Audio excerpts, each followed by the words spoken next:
Local garments শ্রমিকদেরকে যদি সরকার যদি বুঝাতে চায় যে এই সরকার শ্রমিকের সরকার, তাই অবিলম্বে ঘোষণা আসতে হবে যে বাংলাদেশে এই সরকার থাকা পর্যন্ত কোন শ্রমিকের বেতন বোনাসের জন্য মিছিল করা লাগবে না। কিন্তু বাস্তবতা কি? 2025 সালের 25শে ফেব্রুয়ারি চুক্তি এসে দেখেন, এখানে লেখা আছে আজকে 1 বছর 1 দিন হয়ে গেল এই চুক্তি মালিকরা মানে না। চুক্তি না মানার জন্য মালিকদেরকে কিন্তু পুলিশ প্রশাসন জিজ্ঞাসা করে না। পুলিশ জিজ্ঞাসা করে না, সে কথা বললে ভুল হবে। অবশ্যই ঈদের সময় মালিকদের সাথে পুলিশের দেখা হবে, আর মালিক পুলিশ দেখালে কি হয় এটা সবাই জানেন, ওই আলোচনায় যাব না। কিন্তু মালিক যে শ্রমিকের বেতন দেয় না, এটা যে সময়ের প্রেক্ষিতে যদি অন্যায় করে, বেআইনি কাজ, এর জন্য কোনো মালিককে কিন্তু গ্রেপ্তার করা হয় না। গ্রেপ্তার করা হয় কাকে? যখন শ্রমিক পাওনা না পেয়ে ওই কারখানার মধ্যে যখন সে চিৎকার করে, যখন সে বলে আমার পাওনা দিলামি, তোমার কারখানায় তালা মেরে দেবো, তখন মালিক থানায় যে বলে আমার কারখানায় হামলা হয়েছে, আমার ক্যাশ লুট হয়েছে। কে করেছে? বলে অমুক অমুক করেছে। আর নেতাকে বলে নেতা আছে তুলছো না, এই মাহবুল আলম মালিক আছে, মনির আছে, হেলাল আছে, তারপর আছে সুজন আছে, বলে হ্যাঁ এটা ঠিকানাগুলো ভালো মতো দেন। দেওয়ার পরে পুলিশ কিন্তু খুব তৎপর হয়। এই হচ্ছে আমার বাংলাদেশ।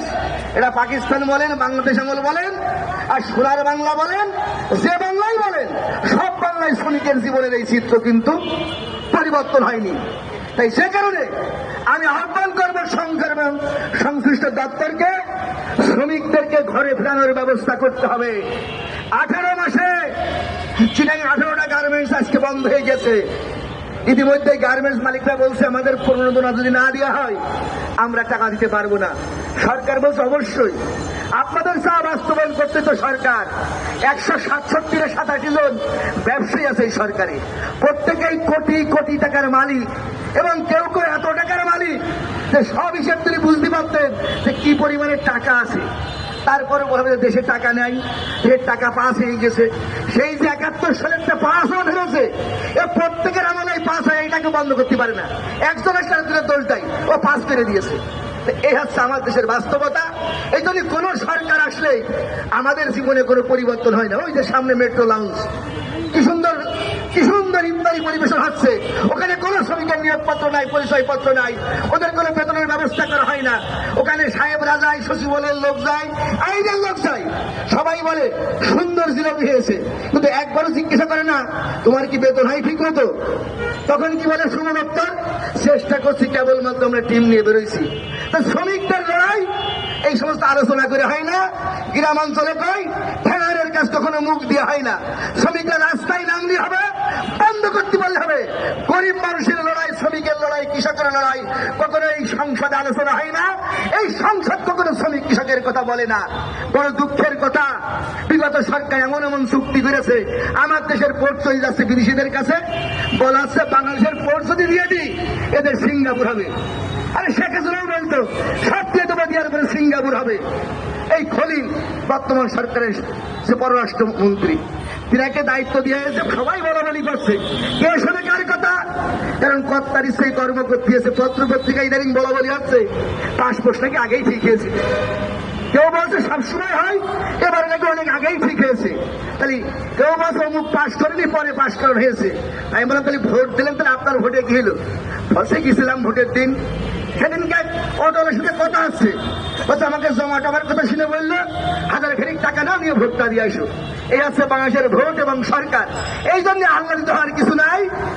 কোনো কিছু হবে এরকম আশা করলে মনে হয় কষ্ট বাড়বে। হ্যাঁ, তারপরে তো অনেক প্রতিশ্রুতি আছে, কান খেয়াল রাখতে হবে।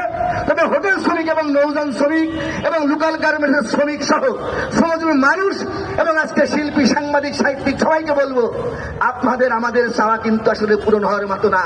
একই ব্যবস্থা বহাল আছে, একই আইন আছে, শুধু ব্যক্তির পরিবর্তন হয়েছে। সবচেয়ে বেশি সাংবাদিক হত্যা হয়েছে ইসরায়েলে। সেই ইসরায়েলের সাথে কি আছে? মার্কিন সাম্রাজ্যবাদ। আর সেই মার্কিন আসছে বাংলাদেশে গণতন্ত্র উদ্ধার করতে। যে মার্কিন বাংলাদেশে গণতন্ত্র চাই, আর সেই আমেরিকায় ইসরায়েলের পক্ষে থেকে ফিলিস্তিনি জনগণকে গুলি করে হত্যা করে।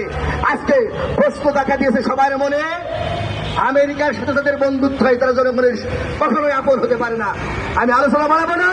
লোকাল গার্মেন্টস শ্রমিক ভাইদেরকে বলবো, স্লোগান বলেন, টাকা দিব হাতে হাতে, বাড়ি যাবো সাথে সাথে। যদি এবার টাকা না দাও, এবার আমরাও বাড়ি যাবো এবং তোমাদেরকে ঈদ করতে দেবো না। আমি আমার ন্যায্য পাওনা চাই, আমি আমার ন্যায্য অধিকার চাই। এই স্লোগানে আমরা একত্র থাকবো এবং বাংলাদেশ ট্রেড ইউনিয়ন সংঘ, নজরুল শেখ ফেডারেশন এই পতাকা তোলা আছে এবং আমরা শ্রমিক ভাইদেরকে আহ্বান করবো, আসুন যে দলের হোক যে মতের হোক, আমাদের জীবনের সমস্যা এক এবং অভিন্ন। বিএনপির মালিক বিএনপির শ্রমিককে বাড়তি টাকা দেবে না, আওয়ামী লীগের মালিক আওয়ামী লীগের শ্রমিককে বাড়তি টাকা দেয় না। কারণ মালিক ভাই ভাই, দেখবেন পত্র পত্রিকা এসছে তার পরিবারের কয়েকজন এমপি মন্ত্রী ধারাবাহিক ভাবে হয়েছে। কৃষকের ঘরে কৃষক জন্ম নেয়, শ্রমিকের সন্তান শ্রমিক হয়, ওই মন্ত্রী পরিবারের সন্তান মন্ত্রী হয়। অতএব এই ব্যবস্থার সাথে আপনার আমার জীবনের চাপ আর কোনো সম্পর্ক নাই, লড়াই ছাড়া আমাদের সামনে কোনো বিকল্প নাই। সেই প্রত্যাশা ব্যক্ত করে লোকাল গ্রামের শ্রমিকদেরকে আবার সংগ্রামী অভিনন্দন জানিয়ে প্রতিদিন রমজানের মধ্যে শ্রমিকদের সকল বকেয়া পাওনা পরিশোধ এবং পূর্ণাঙ্গ পুনঃস্থাপনের দাবি বাস্তবায়নের আহ্বান জানিয়ে আমি আমার বক্তব্য শেষ করছি। সবাইকে ধন্যবাদ।